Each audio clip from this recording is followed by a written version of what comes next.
తమిళనాడు మాజీ ముఖ్యమంత్రి స్టాలిన్ కొడుకు ఉదయనిధి స్టాలిన్ కొంచెం నోరు మూసుకొని ఉంటే బాగుంటుంది.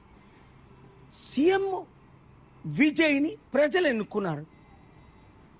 ఎలక్షన్ల వరకు రోజు మోదీ, అమిత్ షా, బీజేపీని తిట్టిన వారు తండ్రి కొడుకులు విజయ్ని గవర్నమెంట్ ఫార్మ్ చేయకుండా శత్రువులైన బీజేపీతో చేతులు కలిపి తమిళనాడుని సర్వనాశనం చేయడానికి పూనుకున్నారు.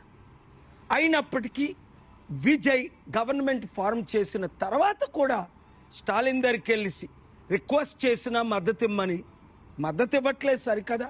2 నెలలు ఆయన కొత్త సీఎం అని రోజు అలర పెట్టడమే, ఇష్టం వచ్చినట్టు మాట్లాడడమే. విజయ్, ప్రజలు నీతో ఉన్నారు, దేవుడు నీతో ఉన్నాడు, రా Washington DC September 24 global peace సమిట్కి తమిళనాడుని అభివృద్ధి చేద్దాం. నేను ఇంటర్నేషనల్ US ఇన్వెస్టర్ని పరిచయం చేస్తాను. తమిళనాడు కూడా హైదరాబాద్ కంటే ఇంకెక్కువ అభివృద్ధి చేద్దాం. ఈ వీడియో అందరికీ షేర్ చేయండి. God bless you.